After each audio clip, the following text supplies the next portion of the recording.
All right. The Picture of Dorian Gray. The first two chapters were interesting insofar as Lord Henry, who in my head is like kind of this, I don't know, posh British guy. Maybe not posh, but definitely lives amongst high society and has a lot of kind of, zingers, philosophical one-liners that he gives Dorian, who is such an impressionable young man. We have the painter, Basil, I don't know, the British pronunciation, the American pronunciation, very Sean Connery of me, I swear. I read The Picture of Dorian Gray. Basil, who is the painter, who is painting the picture of Dorian Gray. And through these first two chapters, we just have a lot of conversation between the three of those men, mainly between Lord Henry and Dorian Gray. And there were some interesting little nuggets in these first couple chapters, mainly philosophical nuggets from Lord Henry. At one point, he says to Dorian, "The aim of life is self-development, to realize one's nature perfectly. That is what each of us is here for." And I actually think that's pretty spot on, something I've kind of come to realize myself. There isn't really a whole lot of tension in these first two chapters. I mean, maybe I can pick out some foreshadowing, perhaps. We have Lord Henry and Basil and Dorian Gray, and there's a garden setting outside of where Basil is painting the picture of Dorian Gray, and Oscar Wilde writes how pleasant it was in the garden. I wonder if that's kind of a nod to the Garden of Eden, where, of course, everything in the Garden of Eden, it was paradise. There was really no conflict there, just as there's no conflict in the first couple of chapters between Basil and Dorian and Lord Henry. This is where the story is sort of in a paradisal state. The characters are getting along, things are going well, nothing has happened quite yet. And Dorian ends up becoming just obsessed with Lord Henry. I think Lord Henry is a mentor, somebody that Dorian Gray looks up to. He just thinks that Lord Henry is this fountain of infinite wisdom. And of course, Dorian Gray being so impressionable, he just thinks every word Lord Henry says is gospel. And so from chapter 2 on, Dorian is kind of just following Lord Henry. And Lord Henry, I'm not sure about him yet. He seems like he has wisdom, but he also says some things that he kind of calls for a hedonism for his age. That's how one really lives, is, repeating the mistakes of their youth, I think, is one line that he had in the first couple chapters. And so things like that, I'm like, I don't know what Lord Henry's angle is. And he says something along the lines of he wants to dominate Dorian Gray. Why he wants to dominate him, I don't know. Maybe he wants to relive his youth through Dorian Gray, wants to impress something upon him. We'll see, but I'm watching you, Lord Henry, okay? I'm always watching, Wazowski. But Lord Henry has Dorian Gray convinced that all of his value lies in his youth, and that he really needs to maximize his youthful years.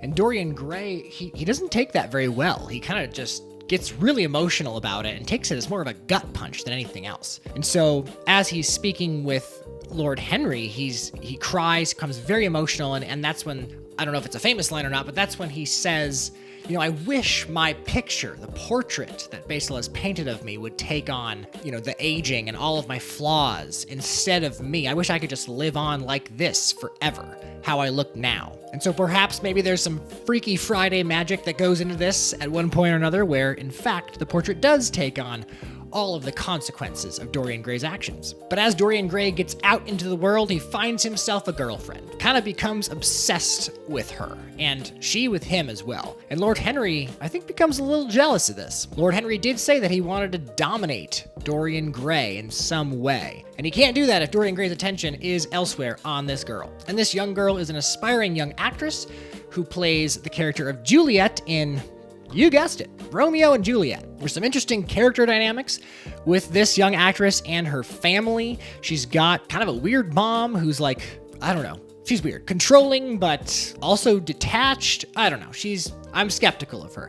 And then this young actress has a brother who just hates Dorian's guts. Hasn't even met the guy, but he comes in the room and is like, "Oh, how's it going, sis?" And she's like, "Oh, I'm dating Prince Charming." And he says, "Hate him already." And this brother he seems like he's got some volatility to him. He makes like a death threat, like, "Hey, if I ever see him, he says, if he ever hurts my sister, I'm gonna kill him." And his mom is like, "Oh, yeah, you're just being a good Good big brother. She doesn't think anything of it, which it seems like there is something that we should be making of this. So there's some intrigue through these first 5 or 6 chapters. Nothing's really wowed me yet, but we'll see what the middle third has to offer.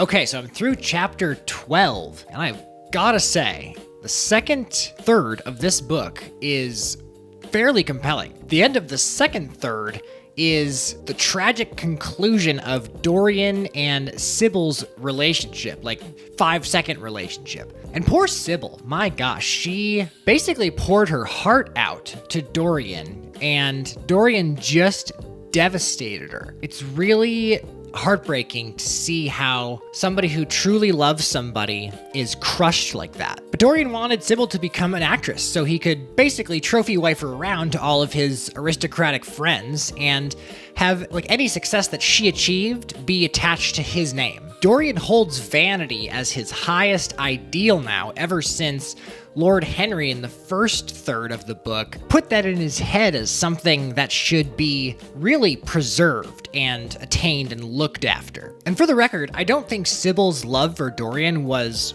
100% healthy, in the sense that I think you can make a case that obsessive love never is 100% healthy. If you love someone that much, you can easily be manipulated by them, and so you need to make sure that whomever you love to that degree is wanting the best for you and is there to make sure that you are the best version of yourself as well. But her love was bordering on obsession. She was a bit over the top with it. But my gosh, that was just a devastating scene to read. It made me look at the relationships in my life and the people who love me. It made me want to treat them kinder than I do and return that love back to them, because reading that was just, it makes you feel things. The second third of the book, it also affirmed that this is pretty much, it's a riff off of the creation story in the Bible. If you look at Genesis, Adam and Eve are created, and then you have the fall of man. This mirrors that almost to a T.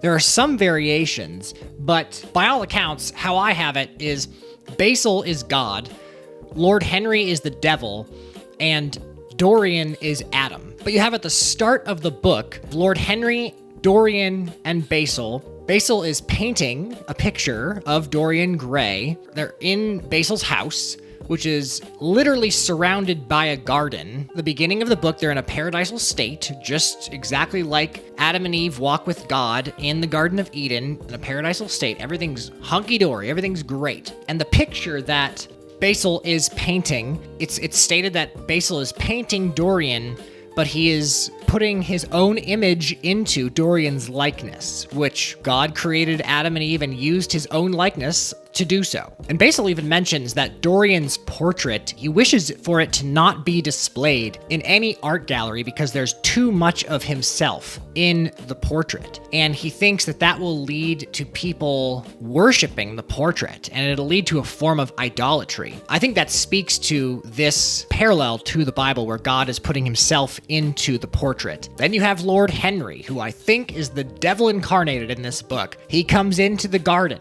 and he starts to tell things to Dorian, like vanity is all that we should be going for in life and preserving in life. Your looks, your youth, that's what you want to keep. He takes a walk with Dorian through the garden and has all these philosophical nuggets for him. I think that a few of them are actually true, which I mentioned in the first part of this video about how self-improvement is the chief aim of life. I think you can make a legitimate case for that that's not like satanic. But those other nuggets that he puts in his ear about vanity and that youth and self-preservation are everything, that gets to Dorian. And so Dorian has a meltdown, an emotional meltdown about that. And so he basically puts up a prayer and says, I wish that I would not age and that I would not take on the scars of my sins. Instead of me taking those consequences on physically, I wish it was the painting that took all of those consequences on. And so in a way, the image of Dorian Gray that's being created by Basil, I think is somewhat of a representation of Jesus, because obviously in the Bible you have Jesus taking on the sins of the world, and Dorian Gray's portrait is taking on the sins of Dorian. And another thing about what Lord Henry says to Dorian, like I said, there are truths that he gives him. Like, he says a lot of crazy things, but some of those things that he says, they have kernels of truth in them. And I think what that says about evil is actually some acts of evil are rooted in truth or kernels of truth. And so having Lord Henry say things that are not only absurd, but also true, I think is a really nice stroke by Oscar Wilde. So the story then becomes essentially Dorian's descent into evil, into pure hedonism. He gives into his passions, into his every whim. And at the end of the second third of this book, which ends with chapter 12, it's Dorian basically in a montage giving into all of these hedonistic impulses. But the scenes between Lord Henry and Basil, to me, are like watching a philosophical debate between good and evil. And I think those particular scenes with that kind of dialogue are fascinating to me. And stories about somebody becoming the villain are really compelling stories to me. Like you have Anakin in Star Wars, you have Elphaba with Wicked, Scarface, Walter White, the list goes on. But I hope Dorian somehow finds himself again and finds that bit of good in him before he becomes the, as you can see this, the sort of hideous portrait on the cover here. I hope he finds himself again. I hope he finds salvation, but we'll see if Oscar Wilde can land the plane, see how he ends it, and I'll come back with the final third of my review for The Picture of Dorian Gray. Wow, I just finished the final third of The Picture of Dorian Gray. I think it's the best literary fiction book that I've read yet. Just to kind of go through my thoughts on the final third, Basil's visit to Dorian's house, that's really a tipping point in Dorian's life. I think it's the point of no return, because Basil goes there, and of course, Dorian's in this kind of just moody, melodramatic, devil-may-care attitude. He kind of sinisterly takes Basil up to his room where he's got the portrait hanging, and he shows Basil the portrait. Basil sort of had this intuition that Dorian might not be doing okay, and he's been hearing rumblings around town that Dorian is a changed man, and he makes the lives of others around him even worse than they already are. So Basil, in a last-ditch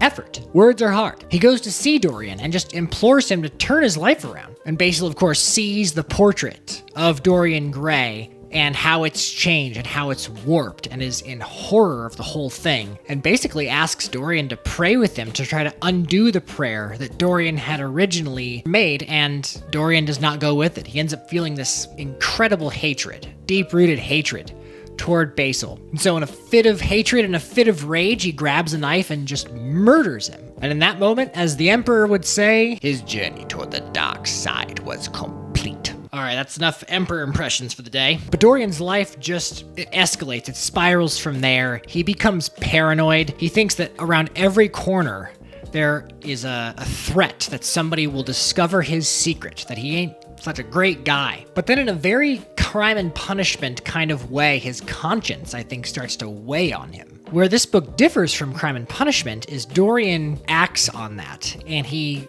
puts together what he thinks is a good day so he can start to rehab his soul and rehab his image. The unfortunate ending here is that he realizes that he wasn't actually acting with good intentions. He was still acting to maintain an image, his vanity. And that's one of the powerful topics that this book grapples with, is when you make decisions, sometimes you can deceive yourself and you don't even know why you're making those decisions. One of the quotes in this book from Lord Henry is that if a man does anything consistently enough, he'll grow to find it pleasurable. And I think Dorian so consistently manipulated, lied, and made other people's lives worse that when he did it to himself, he just didn't notice it. It was a habit. It was almost unconscious at that point. I think maybe the primary message for me from this book is you can try to preserve your image all you want, but you need to be very, very careful in doing so, because you could lose your soul along the way. I'll give this book a solid 7.5 to 8 out of 10. I think that at 250 pages, it's pretty tightly written. It moves very quickly. There are some spots, one or two spots, where it does drag a little bit. For the most part, this is a really solid classic book. So that was my experience reading Oscar Wilde's The Portrait of Dorian Gray. Like I said, it's probably at the top of my list now of literary fiction, so there it will be. until something else possibly takes it down. If you've read it, let me know in the comments down below what your thoughts were of the book. And as always, I hope to see you in the next video.